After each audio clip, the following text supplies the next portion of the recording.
നമസ്കാരം, പുതിയ വീഡിയോയിലേക്ക് എല്ലാവർക്കും സ്വാഗതം. തൃശ്ശൂർ നമ്മൾ വിചാരിച്ച പോലെയല്ല.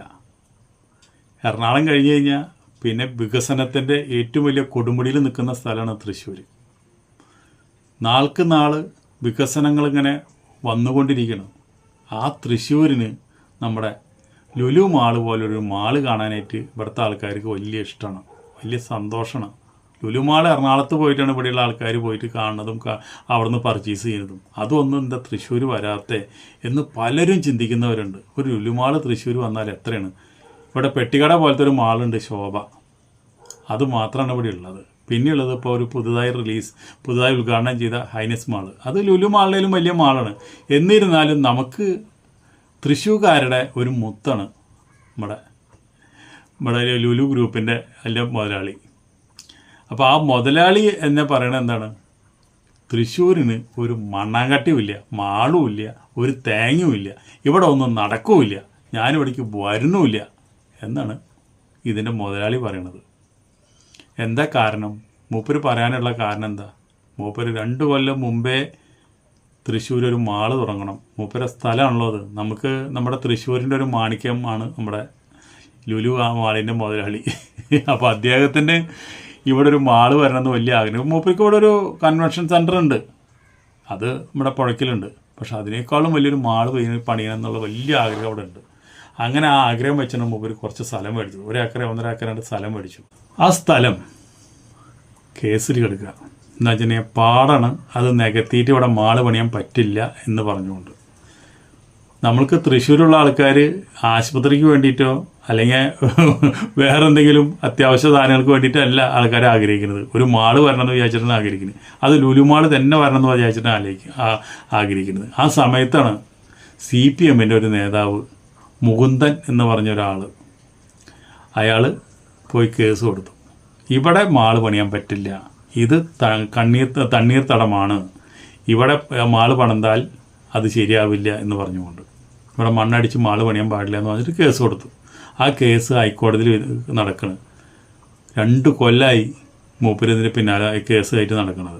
അത് കഴിഞ്ഞിട്ട് ഇപ്പോഴാണ് അതിൻ്റെ ഒന്ന് അനങ്ങിയിട്ടുണ്ട്. പക്ഷേ എനിക്കൊന്നും കഴിഞ്ഞിട്ട് കാര്യമില്ല. അപ്പോൾ ഈ കേസ് കൊടുത്ത മൂന്തം പറയണത് എന്താ വെച്ചിട്ടുണ്ടെങ്കിൽ, അത് ഈ മുതലാളി ലുലു ഗ്രൂപ്പ് വാങ്ങുന്നതിന് മുമ്പേ ഞാൻ കേസ് കൊടുത്തതാണ്, അതിനുശേഷമാണ് ലുലു ഗ്രൂപ്പ് വാങ്ങിയതെന്നാണ് അദ്ദേഹം പറയണത്. എന്തായാലും ശരി, നമ്മുടെ തൃശ്ശൂരിന് നമ്മുടെ ഒരു മാള് നഷ്ടപ്പെട്ടു. നമ്മുടെ ഏറ്റവും പ്രിയപ്പെട്ട ലുലു ഗ്രൂപ്പ് തൃശ്ശൂർ ഒരു മാള് പണിയണം എന്നുള്ള ആഗ്രഹം ഉണ്ടായിരുന്നു. ആ ആഗ്രഹം നടക്കാതെ പോയി. പക്ഷേ ഈ ലുലു ഗ്രൂപ്പ് മാള് പണിതാലും നമുക്കിപ്പോൾ ഒരു കാര്യമുണ്ട്. ഈ മാള് പണിയുമ്പോൾ 2 കാര്യങ്ങൾ മാത്രമാണ് നമുക്ക് ലുലു ഗ്രൂപ്പിനോട് നമുക്ക് പറയാനുള്ളത്. എന്താണ് ഈ 2 കാര്യങ്ങൾ? നിങ്ങൾ ഇത്രയും വലിയ മാള് എറണാകുളത്ത് പണിതിട്ടുണ്ട്, കോഴിക്കോട് പണിതിട്ടുണ്ട്, തിരുവനന്തപുരത്ത് പണിതിട്ടുണ്ട്. ഇത്രയും മാളുകളിലൊക്കെ എത്രയോ വണ്ടികൾ അവിടെ പാർക്ക് ചെയ്യുന്നു. ആ വണ്ടികൾ പാർക്ക് ചെയ്യുന്നതിനൊക്കെ നിങ്ങൾ ഭീമമായ പൈസയാണ് വാങ്ങിക്കുന്നത്. ഒരു മാള് പണിയാനായിട്ട് നിങ്ങൾക്ക് അതിൻ്റെ പെർമിഷൻ തരുമ്പോൾ അവിടെ നമുക്ക് പാർക്കിംഗ് സൗകര്യം കൂടിയിട്ട് ഉള്ള നമ്മൾ തരുന്നത്. ഇത്രയും കാറ്, ഇത്രയും ബൈക്ക് പാർക്ക് ചെയ്യാനുള്ള സ്ഥലം കൂടി ഉണ്ടെങ്കിലാണ് അവിടെ ലൈസൻസ് തരുന്നത്.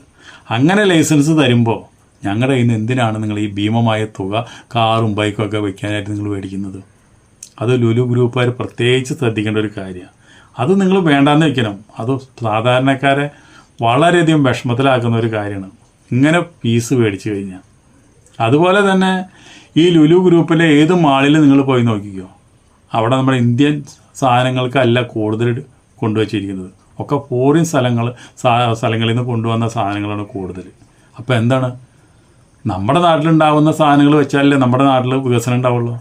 അപ്പോൾ ഇത് ചൈനയിലും ലണ്ടനിലും അമേരിക്കയിലും ഇവിടെ ഉണ്ടായിരുന്ന സാധനങ്ങൾ മുഴുവൻ അവിടെ കുത്തി നിറച്ച് വെക്കുക.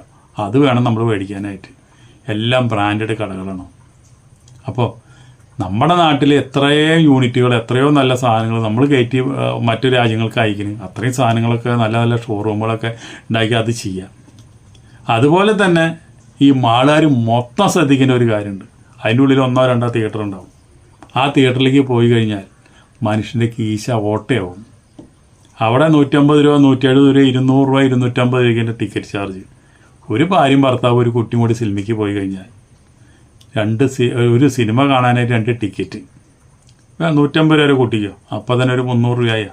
ഈ കിടാവ് ഇൻ്റർവെല്ലാകുമ്പോൾ പറയും നമുക്ക് പോപ്കോൺ വേണമെന്ന് പറയും, ഒരു 300 രൂപ. അപ്പോൾ എത്രയായി? 650 രൂപയായി. അതിൻ്റെ കൂടെ ഒരു ചായയോ അല്ലെങ്കിൽ ഒരു കോളയോ കഴിഞ്ഞാൽ രൂപ 1000 കഴിഞ്ഞു. ഒരു കുപ്പി വെള്ളം അതിൻ്റെ ഉള്ളിൽ കൊണ്ടുപോകാൻ നമുക്ക് പറ്റില്ല. ഒരു ഭക്ഷണ സാധനം അതിൻ്റെ ഉള്ളിൽ കൊണ്ടുപോകാൻ പറ്റില്ല. ഒരു മാലയെ കടക്കുമ്പോൾ തന്നെ നമ്മുടെ ശരീരമൊക്കെ ചെക്ക് ചെയ്യാനും നമ്മുടെ കയ്യിൽ അനധികൃതമായിട്ട് ഒന്നുമില്ല എന്നുള്ള അറിയാനായിട്ടുള്ള അതിൻ്റെ ഉള്ളിൽ കൂടി നമ്മൾ കടന്നു വരുന്നത്. പിന്നെ അതിൻ്റെ ഉള്ളിൽ കയറിയിട്ട് അതിൻ്റെ ഉള്ളിൽ സിനിമയ്ക്ക് പോകുമ്പോൾ പിന്നെ എന്തിനാണ് ഈ ഒരു ചെക്കിങ്? രണ്ടാളും പെണ്ണുങ്ങളിൽ നിന്ന് ആണുങ്ങളിൽ നിന്ന് ചെക്ക് ചെയ്യുന്നത്. അതെന്താണ്? അവിടെ അവർക്ക് അറിയാം നമ്മുടെ കയ്യിൽ ഒരു ചുക്കവും ഇല്ല, നമ്മൾ അതിൻ്റെ ഉള്ളിൽ നിന്ന് തന്നെ വന്നേക്കണത്. പുറത്ത് വരുമ്പോൾ തന്നെ നമ്മൾ ചെക്കിങ് ആയിട്ടാണ് വന്നിരുന്നത്. പിന്നെ ചെക്കിങ് കഴിഞ്ഞിട്ട് പിന്നെ അതിൻ്റെ ഉള്ളിൽ ഒരു ചെക്കിങ് നടത്തണത് എന്താണ്? നമ്മുടെ കയ്യിൽ വല്ല ഭക്ഷണ സാധനങ്ങളുണ്ടോ, കുപ്പിയുണ്ടോ, വെള്ളമുണ്ടോ, അല്ലെങ്കിൽ എല്ലാ സാധനങ്ങളും അതിൻ്റെ ഉള്ളിൽ കിട്ടും, നിങ്ങൾ പുറത്തൊന്നും കൊണ്ടുവരരുതെന്നുള്ള നിലയ്ക്കാണ് നോക്കുന്നത്. അപ്പം നമ്മളൊക്കെ വല്ല ഭക്ഷണ സാധനങ്ങളൊക്കെ ഉണ്ടെങ്കിൽ നിങ്ങളൊരു കാര്യം ചെയ്യുക, ബാഗിലും കാര്യങ്ങളൊന്നും വെക്കരുത്. നിങ്ങൾ വല്ല ഷഡ്ഡിയുടെ ഉള്ളിൽ വെച്ച് കിടക്കുക. അപ്പോൾ പിന്നെ ഷഡ്ഡി ഊരി പരിശോധിക്കില്ലല്ലോ എന്ന് വിചാരിച്ചിട്ട് എന്തിനാ ഇതിലും ഭേദം വല്ല സ്വർണം കടത്താൻ കൂടുതലേ. അപ്പോൾ ഞാൻ പറയണത് വെച്ചാൽ നിങ്ങൾ ഒരാൾ പോലും നിങ്ങൾ ഈ മാളിൽ സിനിമയ്ക്ക് പോകരുത്. മുമ്പ് തന്നെ പെട്ടിക്കട പോലെയുള്ള സ്ഥലമാണ്. അതിൻ്റെ ഉള്ളിൽ എന്തെന്ന് കണ്ടു കഴിഞ്ഞാൽ സിനിമ കണ്ടുവന്ന ഒരു തോന്നൽ വരെ നമുക്ക് വരാറില്ല. നമുക്കൊക്കെ ഈ രാഗം തിയേറ്റർ പോലെയുള്ള അത്രയും വലിയൊരു തിയേറ്ററുകൾ, രാമദാസ് അങ്ങനെയുള്ള തിയേറ്ററിലൊക്കെ പോയിരുന്ന് സിനിമ കാണുമ്പോൾ ഒരു സുഖം വേറെയാണ്. അതുപോലെ നിങ്ങൾ ഈ മാളിലെ സിനിമ കാണൽ നിർത്തുക. അവരത് പൂട്ടിപ്പോട്ടെ. ഈ പൂട്ടി പോയ ആൾക്കാരൊക്കെ പുറത്ത് പോയിട്ട് പോലെ സിംഗിളായിട്ട് സിനിമാ തിയേറ്റർ പണിയിട്ടെ. ഇപ്പം നമുക്കിപ്പോൾ ഒരു പുറത്തുള്ള ഒരു തിയേറ്ററിലേക്ക് സിനിമയ്ക്ക് പോകാൻ ഒരു 110 രൂപ ടിക്കറ്റ്. അപ്പോൾ ഭാര്യയ്ക്കും ഭർത്താവിനും കൂടിയിട്ട് ഒരു 220 രൂപ. ഒരു പോപ്കോൺ അതിപ്പോൾ അവിടെ നിന്ന് മേടിക്കണമെന്നില്ല, അവിടെ നിന്ന് മേടിച്ചാൽ 50 രൂപ. അത് നമുക്ക് പുറത്തുനിന്ന് ഒരു പോപ്കോൺ മേടിക്കാൻ 25 രൂപ മതി.